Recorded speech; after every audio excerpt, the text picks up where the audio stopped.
30 minutes past the hour 6, you're live here on GHOne TV. It's time for News Tonight with me, Natalie. For a look at our top stories. MPP strongly condemns raid and arrest of its members, accusing the government of alleged misuse of state security institutions.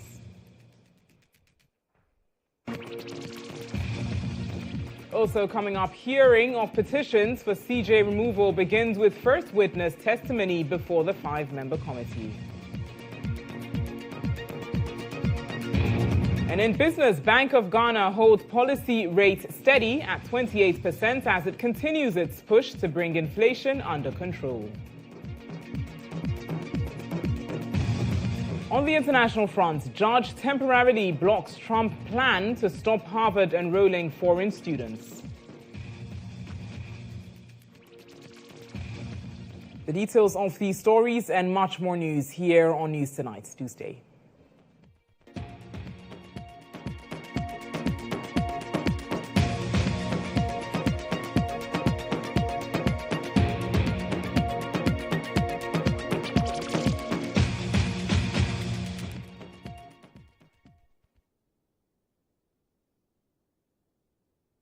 Well, let's settle down for the details here on News Tonight on GHOne TV. Always live all across the world on Facebook and X at GHOne TV.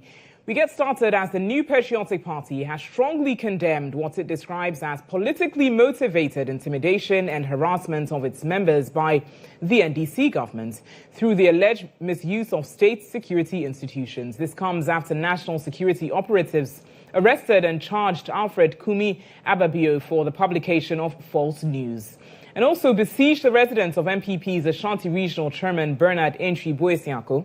Let's hear the distraught chairman when the incident occurred.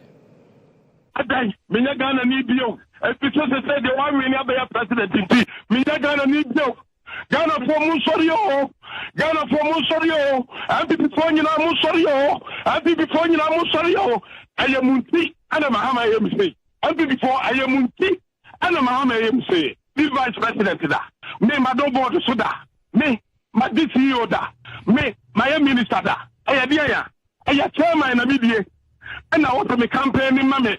I'm my campaign in my party, and I'm here, Juma, Sadia, I will say more also with the mammy. My when Uno Wene, young Mahama, only president of Ghana. 2013, we are Taba the Booma Juma, Mubuma Juma, any of the Yabaya, no, Mankadidia, and Yabia was a Bidamanakai. Mubaya, Matopima Jumana, Macau Pa, Bidia was one, me, Macau to Club, Bidia was no. Sebetia, my school physical buying. What I say, most of them won't start to my account so, and you know, Nasabi, me, sick a bicycle bane, a better me, a bicycle bane, and a better won't be what? Me, my account. Now, the opposition MPP, in a statement signed by its General Secretary Justin Frimpong Kodia, described a calculated pattern of abuse of state power designed to weaken opposition voices and erode the country's democratic fabric. And this was a press release by the MPP. And some details of it reads that the MPP condemns in the strongest terms this growing pattern of what the party describes as politically motivated intimidation, harassment of its members by the NDC government, saying that it's doing so through the misuse of state security institutions. The party describes these actions as representing assault on Ghana's democracy, the rule of law, and calling for these actions to cease. Now, the statement further goes on to read that a Rambo-style arrest of Adenta Kumi, the MPP describes it as a Rambo-style arrest, saying that approximately 7 a.m. today, Mr. Alfred Kumi, who is a member of the MPP, is widely known as Adenta Kumi. He was arrested forcibly at his residence by heavily armed men who are believed to be operatives of the NIB.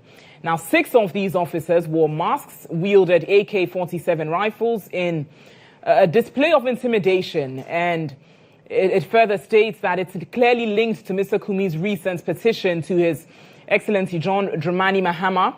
Now, in this petition, he requested the immediate dissolution of the committee established to review petitions for the removal of Chief Justice Gertrude Tokonu. So the party is linking this incident to the petition. Now, it further reads that rather than address these concerns raised in the petition through due process, the response of the state has been to silence the whistleblower through intimidation and force. And it's a clear affront to democratic accountability. That's what the MPP is saying. And in a related and equally disturbing development, it mentions that the police summons to Ashanti Regional Chairman, and that Mr. Bernard Entry Boisiako, popularly known as Chairman Wuntumi, the Ashanti Regional Chairman of the MPP, is in relation to 19th May 2025 CID invitation to Chairman Wuntumi to assist in an investigation. And it further highlights in the statements that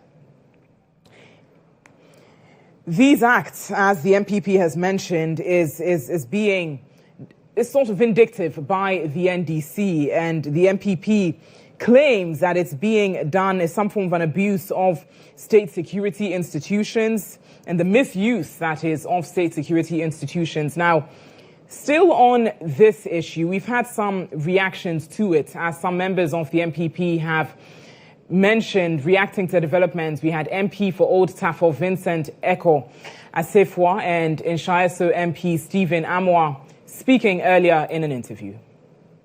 I do not see why this should be happening. We all know Adenta Kunu to be a very humble guy around. I mean, he's not committed any crime. A simple invitation to him could have sufficed, rather than this Rambo-style arrest, creating fear and panic, especially among the wife and the other family members. Of course, the mother also around. I mean, this is unwarranted. It's just unnecessary. It's troubling for our democracy. It shouldn't have happened. But here we are. Before I got here, I was able to speak to Chairman Winter, and that I realized that honestly, what was happening, in my opinion, we're not adhering to the rule of law, because according to Chairman Wuntumi, he had been already officially invited to come to Accra on a said date that he had complied with, and preceding that, unidentified number of people with guns came to his house and tried to do what is not expected of any democratic dispensation to witness. In a related development, leading member of the CPP, Kwame Jantwa, described as irresponsible an appeal by MPP General Secretary Justin Kodia for party supporters to gather at the residence of persons under investigation. He spoke earlier on Morning Star. Which is very wrong. If for nothing at all, you meet him at the police station where he's going and you get lawyers to defend him, period. Go and stop what? An arrest? Were you there when they were going to arrest him? Rush there to do what? And create a scene? Isn't this a national security issue? Can we not term it a national security issue? Do you term it as that? But if the national security people have gone to arrest him, they have reasons to arrest him. Why isn't it the police who went to arrest him?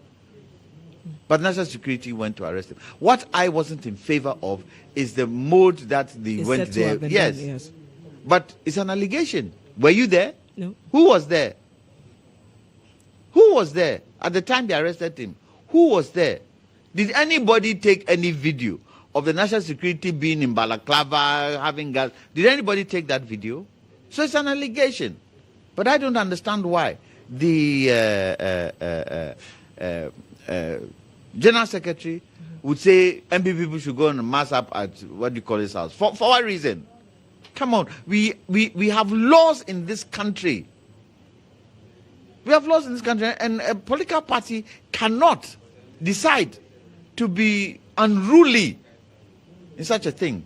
And he's been unruly. Well, let's stay on this issue. The communications director of the opposition, NPP, Richard Ahiagba, joins now over the phone lines. Good evening to you, Richard. Now, the NPP as a party has described this actions as politically motivated intimidation and harassment, and further as a misuse of public institutions.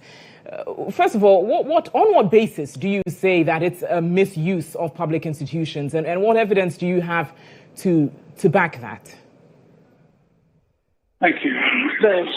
The evidence we need is the evidence you have.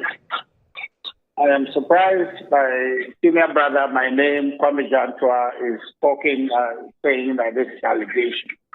And by that, suggesting that the General Secretary's call for party people to show up at the place is out of turn. I don't think it is. If he were in a situation that our party is in, and if he paid very close attention to the kind of threat our democracy is being subjected to by the actions of this government, he will be the first to canvass for people to go and defend and be there to resist some of these undemocratic, arrests that the NDP is undertaking. If you need Adenka Kumi, if you need wound to me, the police can do that. The police can do that. And so this idea that you have to bring national security gun-wielding people to arrest a politician, to arrest somebody who is a notable, somebody you can see, somebody who cannot hide, somebody whose whereabouts is known, you can see it. Even if you ask the party, we'll produce them. We shouldn't treat ourselves like this. The only reason the NDC is doing this is they have some desire to show people where power lies. They have power, so they want to use it to intimidate people, to instill fear, to drive fear into the hearts of the New Patriotic Party. But they know we will not fall for it. We have been through worse. We've been through worse. We survived in the PNDC era, and long before that, we survived various obstacles in our political development as a party and as a tradition. So this is not anything to cause us to be intimidated. And so, yes, it's a political attack on our party. It is designed to silence us, but I tell you what, we will not be silenced. We will not be silenced. And the NDC know it. We shall not be silenced. Everything they need, anybody they need to invite, let them invite them. When you say you shall not, when you say that the party shall not be silenced, Richard, Richard, briefly, for purposes of time, when you say that the party shall not be silenced, what specific steps are you looking to, how are you looking to respond to these? Because you say that it's intimidation by the current administration and you're calling for supporters to mass up. What specific steps is the party looking to take to, as you put it, not be silenced by these? This call by the General Secretary for people to mass up will continue if the government does not want to do the civilized thing of using the police to invite people. And is that not only going to aggravate the situation, Richard? What's the objective of that? Which one? Of having your supporters mass up. That is to demonstrate the political rejection, the resistance to the political attack on our party. In a democracy, that kind of political show of force is necessary. And our constitution allows for it. It's a demonstration against the abuse of power that we see the government is engaged in. So let nobody convince you that telling our people to mass up at a place is against the Constitution. It's actually in defense of the Constitution and in promoting democracy. So we'll do that. We'll let them understand that we are united and will not be cowed into submissions. We are a political party. Just gone by yesterday, we were in power. The NDC must be put on notice that soon enough they'll be on the receiving end of this. But they will not want hardliners in the NPP to behave towards them like this. I, for one, will not advocate for anybody, be it NDC, CPP, PNC, to be treated this way, simply because they are a politician, simply because they have come to serve their country. And if you have any question to ask them, do the civilized thing, the honorable thing of inviting them appropriately. I will expect the same thing to be accorded an NDC person in the event they leave power. So what is all these things they are doing? What is the objective of it? To embarrass people, to create a certain appearance of power that they've got it. This is a democracy. This is not a military dictatorship. The NDC must understand that. that this is a democracy, not a military dictatorship. The excessive use of national security is nauseating. The excessive use of national security is annoying. It's abusive of their power, and soon enough is going to develop into a commonplace that people will not have reverence and respect for national security anymore because they are just using them left, right, center. The police is there. The police is trained to interface with citizens. The police have the skills and the know-how to engage the citizens. Let them do that. Let them do that. This thing about, well, have people clad and have masks covering their face and all of that, the reason why the police have their names written, properly labeled, is so that citizens they can identify them. But these national security people that they are talking about, people can just come to your house and then say they are from national security wearing things labeled NIB. The state should be concerned about that because tomorrow, if any bunch of people who are not from national security address the way these people that you've been sending around address, and they come to your house and say that they are from national security, by default, because you see it on the videos going about, you would assume that they are from national security. And any number of bad people in the system, copycats, can assume this. So use the police. That's what the police is for internal security. What is this excessive use of national security? It is wrong. It is excessive show of power. Richard, we'd have to round up there, but you're saying your concern is the use of national security personnel. Your concern is the use of not the raid per se, but it's the use of national security. That's your primary concern. That is one of the concerns. But I'm saying that the idea that people should be answerable to the law, that is an inviolable principle. We believe in that. We believe in people facing the law. We believe that nobody is above the law. Not us, not NDC, not anybody. We agree to that principle. But how you execute that, the state must be sensitive to the political environment. Most especially the NDC. They must be sensitive to the political environment and realize that their actions would trigger a certain response from a political party, no less a political party than the New Patriotic Party. Let me make this point very clear. Let nobody be deceived to think that the NDC won the election such that the MPP doesn't have any support. I want to make that point very clearly, that we are a mass political party. Nobody should think that because we lost the election, we are some kind of corner political party. No, the NDC should not be fooled to think that. The government should not be fooled to think that we are such a small party. No, we are a massive political party. And when you are dealing with a political party the size of the New Patriotic Party, you are aware. You must be sensitive if you are government that is interested in the peace and security of the state. You must be aware that you are not just dealing with somebody. So therefore, Richard, we have to round it up now. But you're saying because of the size of the MPP, in your words, and the support of the MPP, you're ready to respond with some level of aggressiveness that might have disrupt a peace, is what you're simply saying. That's what I'm saying. But I'm saying that when you are dealing with a party the size of New Patriotic Party, you must be politically aware that what your action, whether justified or not, there are people in the political party who are hardliners, people who will take up to a certain and those people can't be brought to some level of order. The government has a responsibility not only to ensure the national security, the security of the state, but also to take steps to preserve it. So their action in trying to enforce the law must be sensitive to the political environment, such that it doesn't elicit the responses that they are seeing.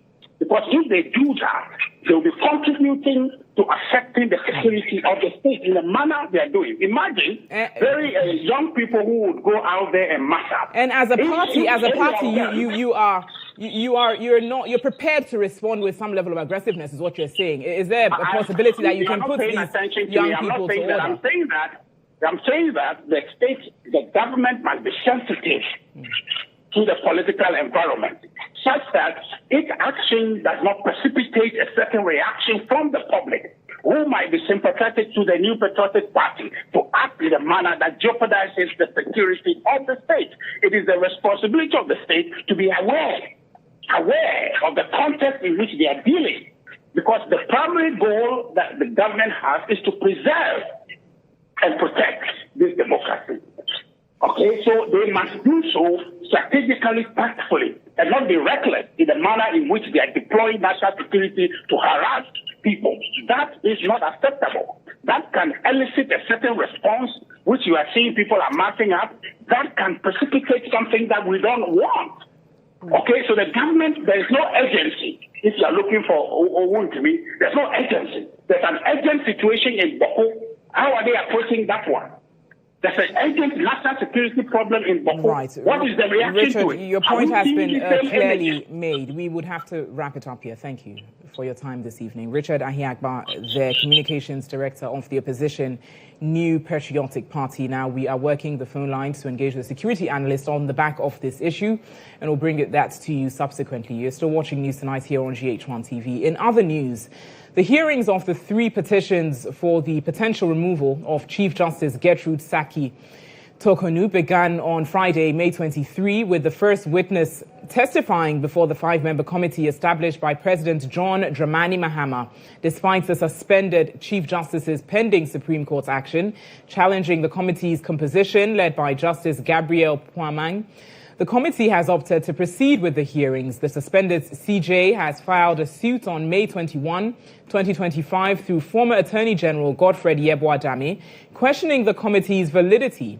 This marks the committee's 3rd sitting day and the Chief Justice's 2nd appearance since May 15.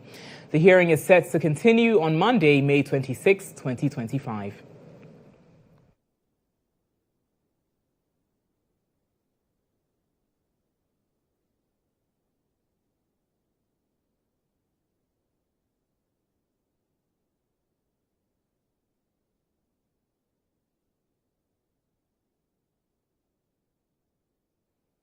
We'll bring you more on that subsequently. Now, in some other news related to illegal mining, reacting to the concerns of the Ghana Catholic Bishops' Conference, President Mahama acknowledged that the fight against illegal mining is tough. However, he vowed that the government will not back down on its efforts to protect the environment and water bodies, while highlighting significant strides in reclaiming 7 out of 9 red zones.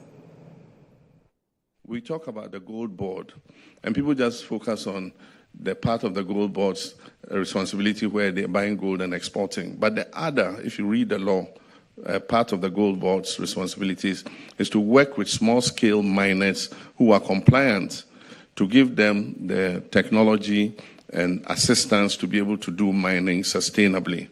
And in that, there's best practice. There are consultants. Many of our development partners have offered to work with the gold board to enroll and enlist the small-scale miners and teach them sustainable mining. We don't charge reclamation bond to small-scale mining companies. We do it for the big companies. But it's time for us to bring a reclamation bond to the small-scale mining community so that some of the revenue they get from the gold is put into that bond. And if they finish and they reclaim the land, their money is refunded to them. If they finish and they don't reclaim the land, then that money will be used to contract people who will come and do the reclamation for us. Like I said, the fight is complex, but we're not going to give up. We will continue the fight, and we know that, as Reverend Jamefi said, we have your utmost support. And as long as we know that you are behind us and supporting us, we will never.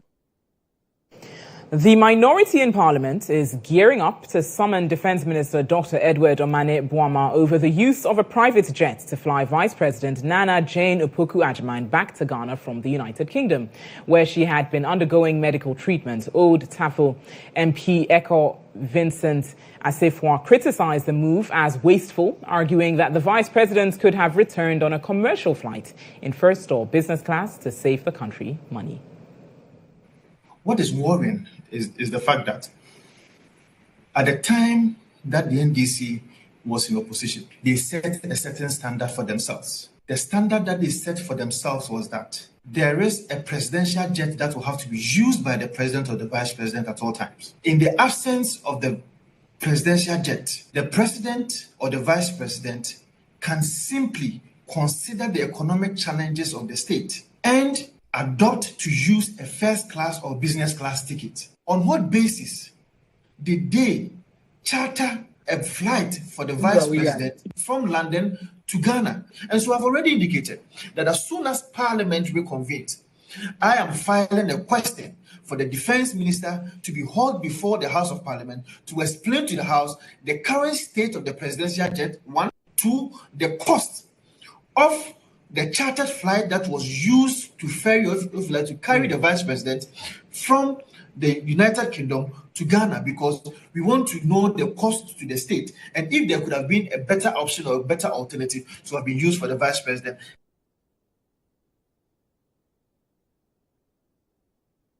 You're watching News Tonight here on GHOne TV. Let's turn our attention to the health sector now, as Ghana Health Service has confirmed 4 new cases of Mpox, bringing the total recorded cases to 9 as of Wednesday, May 21. The 3 of the new cases were recorded in the Greater Accra region, with 1 from the Western region, and they're part of suspected cases. Despite this, the Ghana Health Service says no death has been recorded and none of the patients are on admission.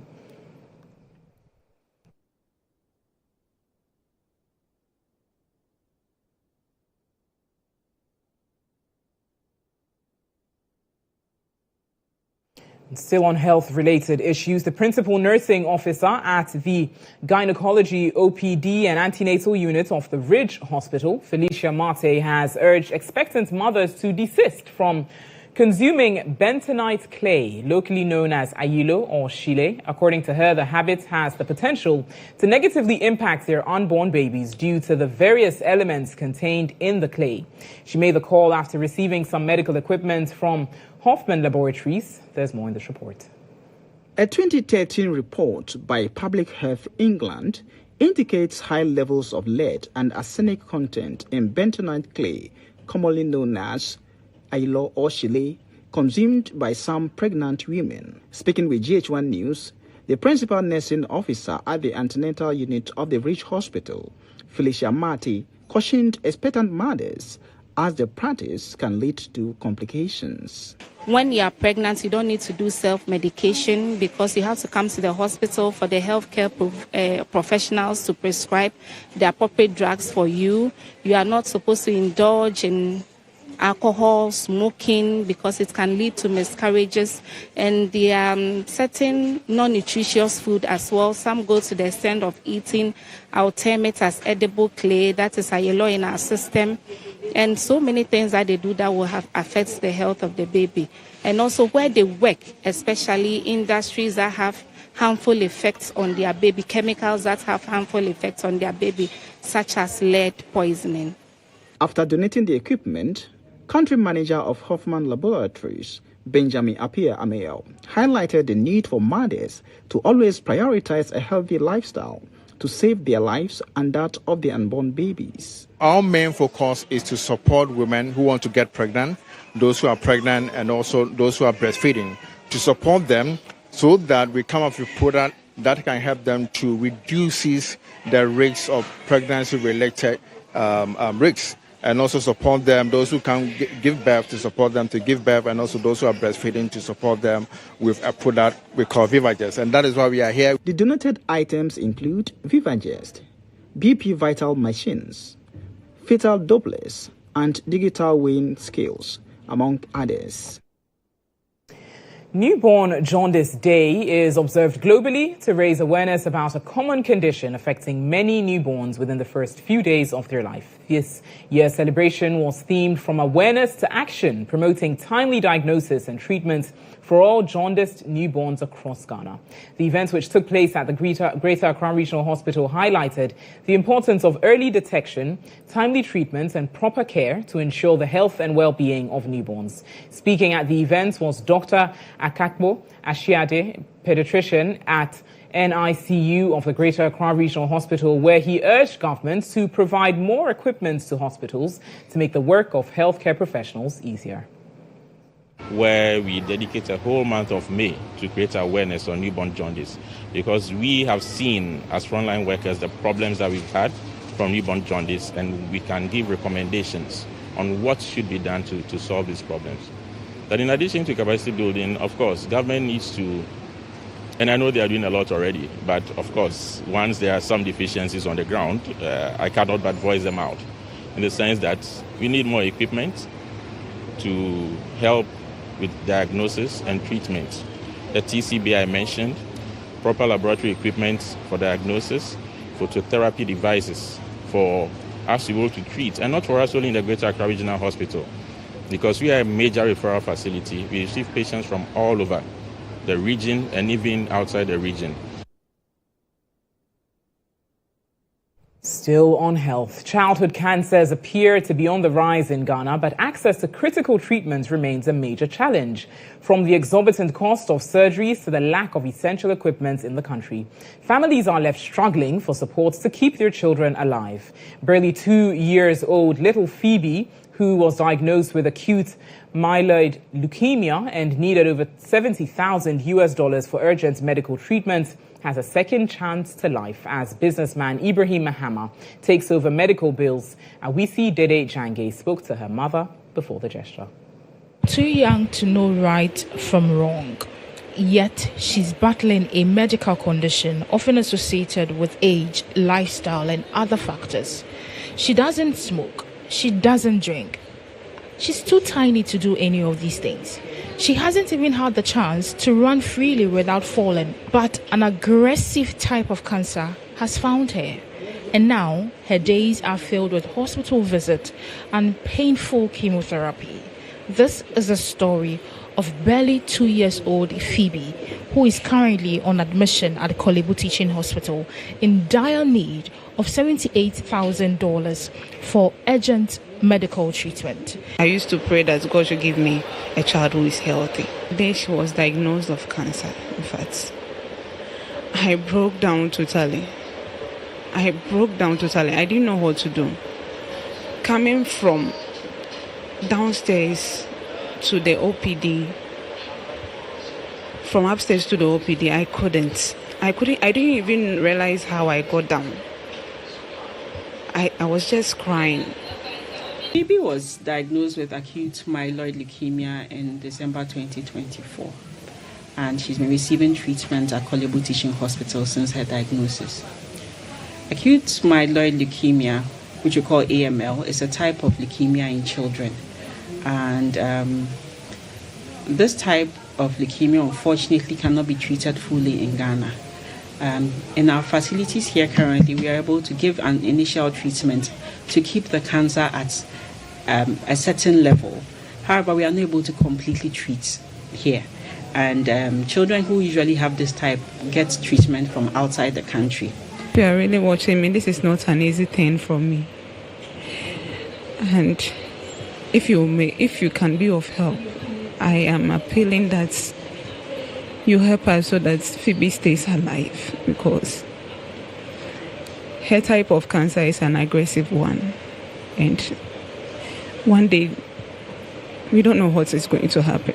Recently, just yesterday, we lost one child with the same condition in the same hospital. In fact, when I heard about it, my world shattered. I don't know what to do. If you can hear me right now, I am appealing that you can be of help to us so that Phoebe can live and have a normal life, just like every other child.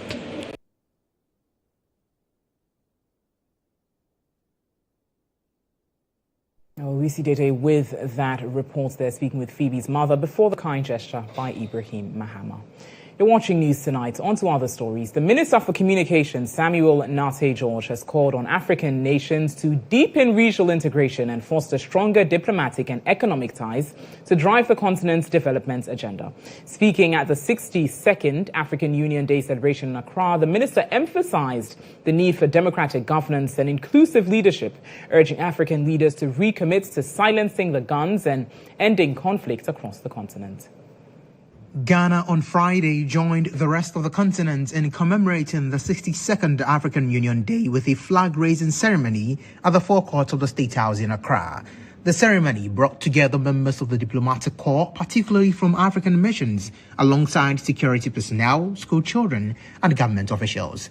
Delivering the keynote address, Minister for Communications Samuel Nate George described the occasion as a significant opportunity to reflect on the continent's path to justice, equity, and sustainable peace. Inspires us to embrace a collaborative approach to reparative justice with a vision of fostering equitable opportunities for all. The initiative also aligns with the AU's Agenda 2063 for an integrated, peaceful, and prosperous continent. The African Union aims to address systemic racism and economic exclusion, thereby contributing to a more just and inclusive Africa.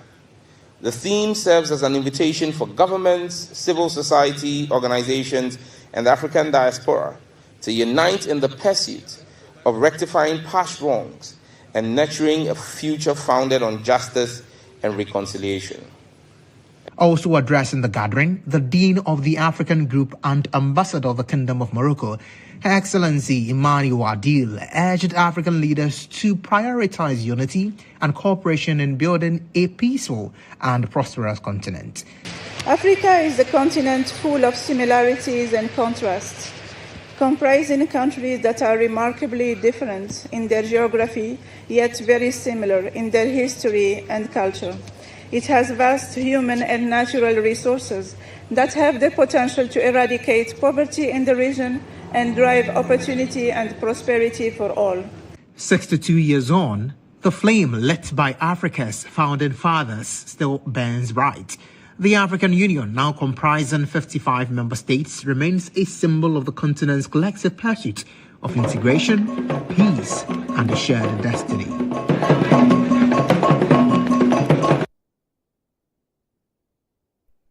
In other news, the Ghana Hajj Task Force has disclosed that over 40 individuals who paid for this year's Hajj pilgrimage could not be airlifted to the Kingdom of Saudi Arabia to perform the sacred annual pilgrimage. Head of Corporate Affairs, Alhaji Husseini, explained to journalists at a press briefing that the situation was due to errors in the visa application process, which were beyond the task force's control. He also explained that efforts are being made to airlift a backlog of 425 pilgrims on a rescheduled date of May 28. First and foremost, we had a few outstanding issues on our plate. It has come to our notice and our realization that some of our pilgrims paid and protocol were left out in the issuance of visas. It is one of the most critical challenges that we faced in the issuance of visas. And I'm sure that you appreciate it, my brothers and sisters, that Ghana does not control the issuance of visas. The issuance of visas is the duty, prerogative, and under the authority of the Embassy of the Kingdom of Saudi Arabia in Ghana. Ultimately, to also tied to the Ministry of Hajj and Umrah Affairs in Saudi Arabia. So, obviously, it is clearly out of our hands. But in the course of the preparation for the issuance of visas, some few errors occurred in respect of some agents, where some paid up agents, and they are not, let me be very clear, they are not many.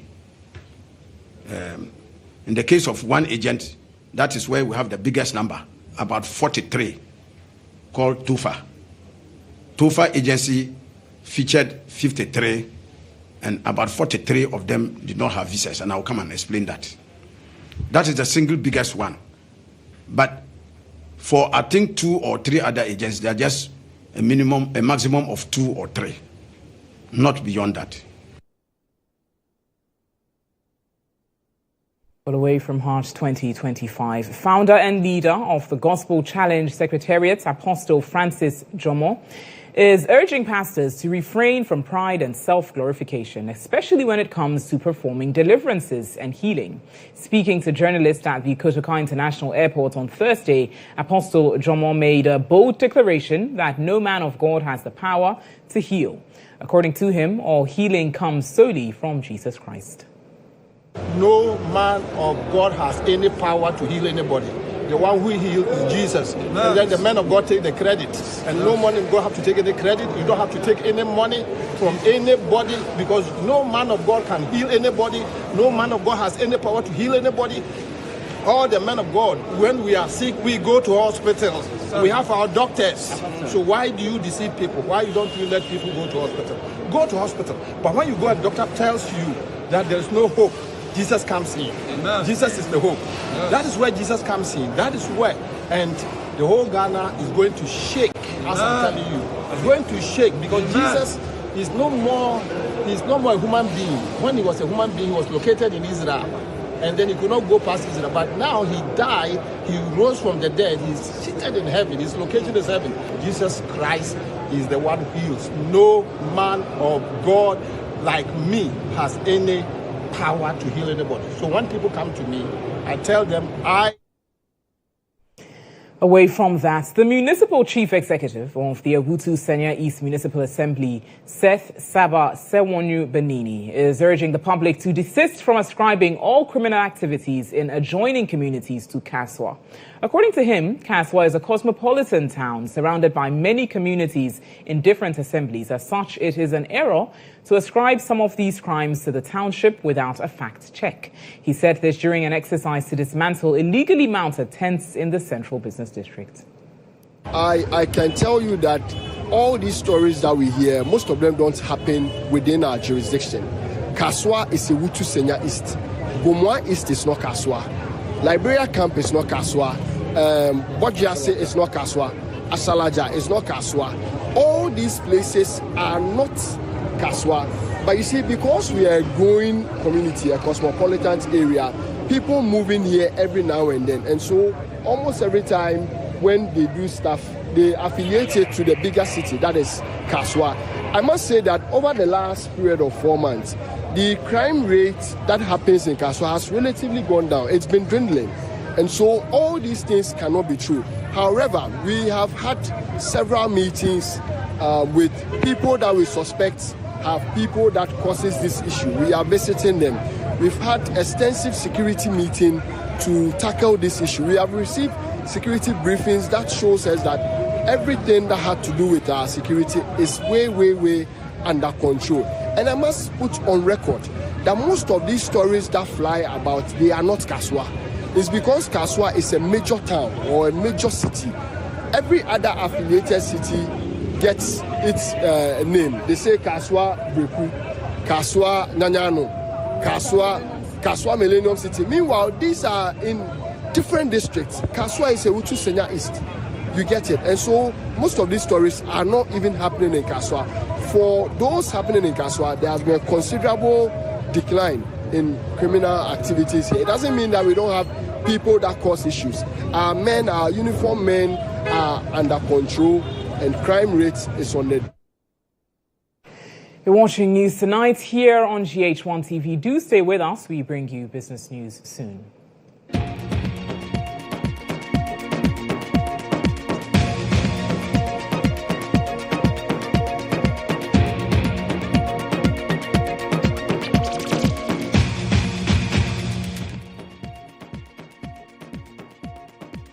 Welcome to NLA 590 Mobile.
You're welcome back to News Tonight. In business this evening, transport fares are expected to drop by 15% starting Saturday, May 24, following a directive from the Ghana Private Road Transport Union, GPRTU.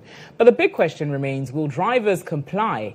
On the streets, reactions were mixed. While some commercial drivers acknowledged the directive, others were either unaware or questioned its practicality.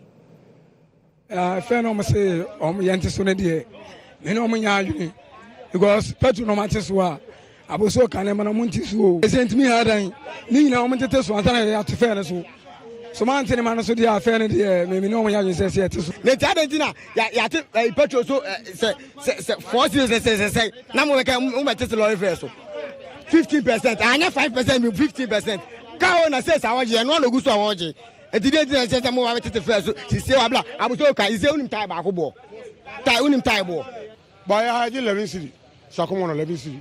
There is a Omogan 10 city. 20 million 9 city, and 20 million city. I 10 city.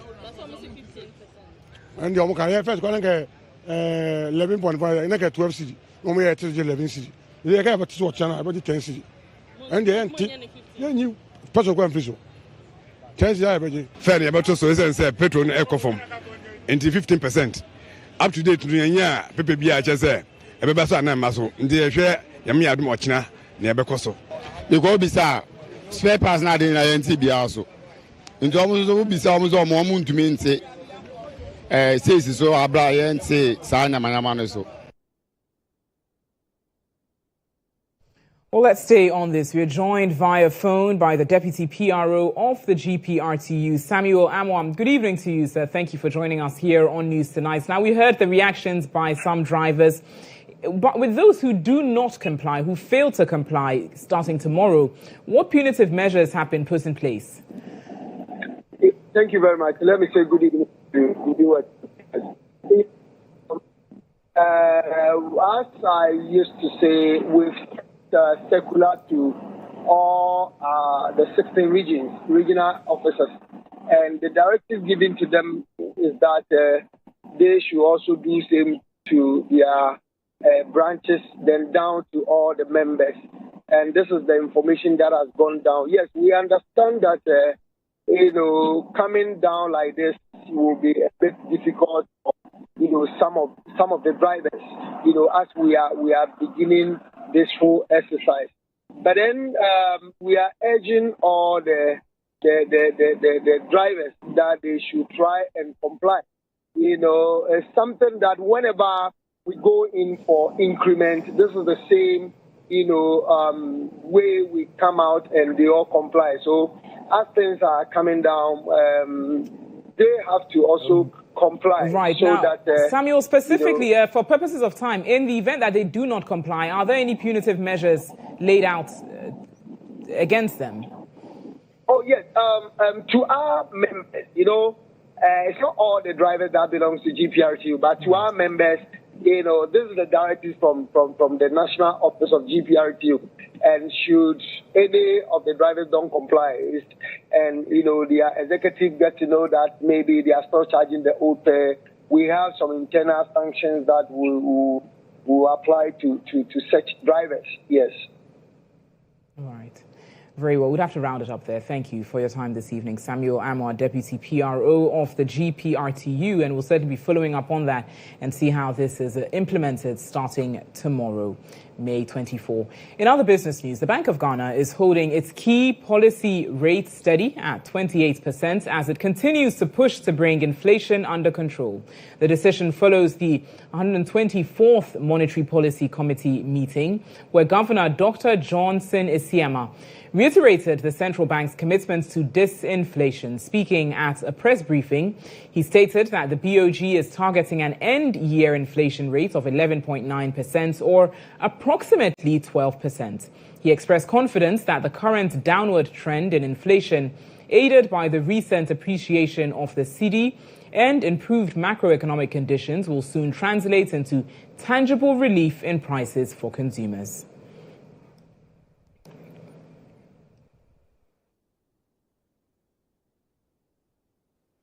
Well, let's stay on this issue. We've got on the phone lines economist and senior lecturer at the University of Ghana Business School. That's Professor Patrick Esuming. Good evening to you, sir. Thank you for joining this evening. Now, first of all, you had earlier projected a change in policy rates.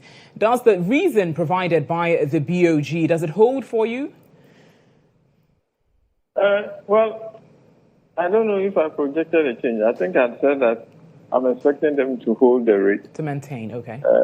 Which is essentially what they did. Right. So the action taken by the BOG, you are confident of it? Right? So you're in support of this, them having maintained the rate, is what you're saying? So I think that's a reasonable expectation. The risk on the inflation and the risk on growth appear fairly balanced. Right.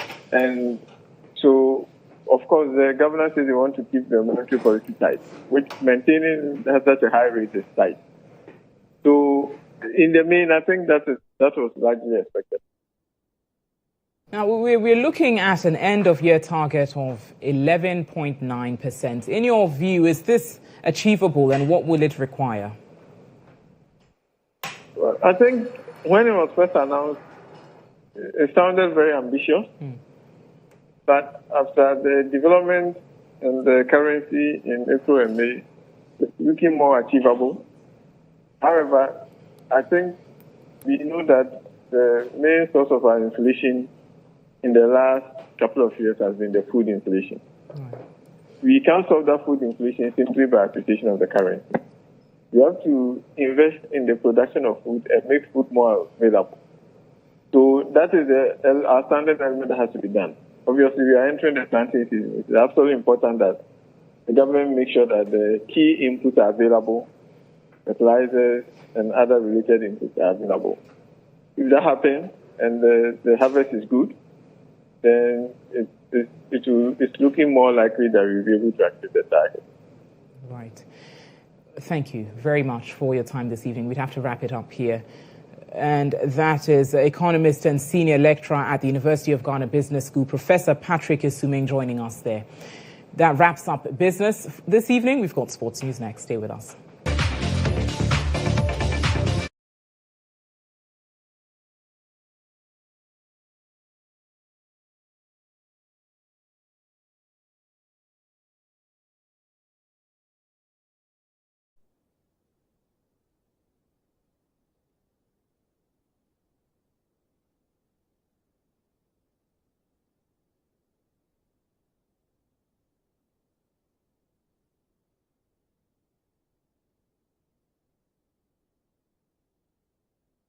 Well, you're welcome on to sports. Now, tonight at 9:30, we have a special interview, a one-on-one between my colleague Monica Bukari and, of course, the current GFA and Vice President for CAF, Kurt Okreku. Well, are we going to see, for instance, the Black Stars camp in Pram one of these days, the latest on the Ghana Premier League, and all the news around Ghana football, all packaged tonight at 9:30 p.m. Let's take a quick indeed teaser of what we should expect at 9:30 p.m. this evening.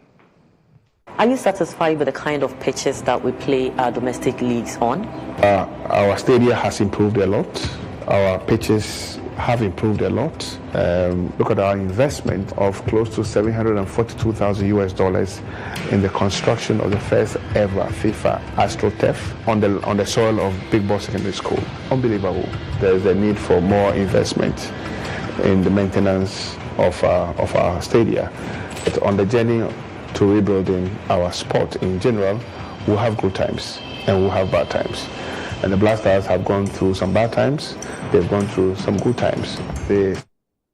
It's on at 9:30 p.m. this evening. Watch out for that. Now, Ghana's boxing landscape may be heading for a major transformation as promoter and stakeholder Ivan Bruce Kujo, who is known as IBC, has formally declared his intention to contest for the presidency of the Ghana Boxing Authority at a press conference this afternoon. I have called you to officially announce that I have picked form to run for the Ghana Boxing Authority presidency. And as Ghana boxing industry stands at a crossroad, I wish to state that I am ready to lead us all into a new era of growth, professionalism, and global excellence. In accepting the challenge to contest this election. I'm committed to expanding boxing beyond Accra by working with the National Sports Authority to establish standard gyms across all the 16 regions. That's my ultimate dream, that national champions will emerge from nationwide competition, strengthening the sport across Ghana. And of course, this evening has to focus on managed to beat Accra Lions by 3-1 in the Ghana Premier League. That should be it for our sports this evening. Natalie, absolutely, Benjamin. Interesting developments. Absolutely. Thank you so much for joining us with that. You're still watching News Tonight. Next, we bring you international news.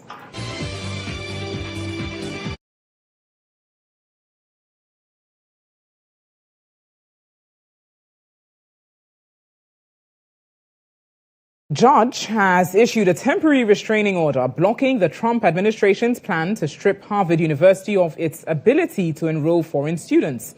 The ruling came after Harvard filed a lawsuit, the latest escalation of a dispute between the White House and one of America's most prestigious institutions. The university said the administration's decision on Thursday was a blatant violation of the law and free speech rights. The Trump administration says Harvard has not done enough to fight anti-Semitism and change its hiring and admissions practices. Allegations that the university has strongly denied. U.S. District Judge Alison Burroughs issued a temporary restraining order in a short ruling issued on Friday. The order pauses a move that the Department of Homeland Security made on Thursday to revoke Harvard's access to the Student and Exchange Visitor Program, a government database that manages foreign students. There are around 6,800 international students at Harvard who make up more than 27% of its enrollments annually. And that is how we draw the curtains on News Tonight this evening. Lots more international and local news is available on our website, starfm.com.gh. Thank you so much for making the time. It was produced by Awisi Dede Jange and directed by Benini. I'm Natalie Fort. Have a wonderful evening.